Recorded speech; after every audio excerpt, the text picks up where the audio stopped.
Welcome to the Slop Farm. Enjoy the video. You start by confirming prerequisites: iOS version, storage, and network.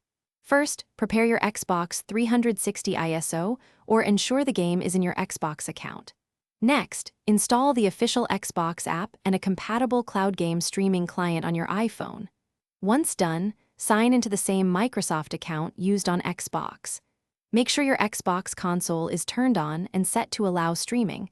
This links your device. Now you're ready to begin transferring or streaming the game. You now configure the middle steps. Enable remote play on the console and set power options to instant on so the console wakes for streaming. Then, launch the Xbox app or a validated streaming client on your iPhone and connect to your console over the same 5 GHz network. You'll see a device list, so select your Xbox. Once connected, pair a Bluetooth controller or configure on-screen touch mapping for precise input. Make sure latency is low, otherwise reduce display resolution to improve responsiveness.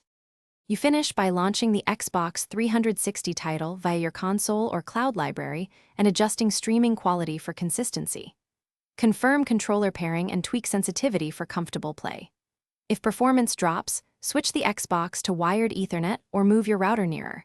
This reduces packet loss and latency.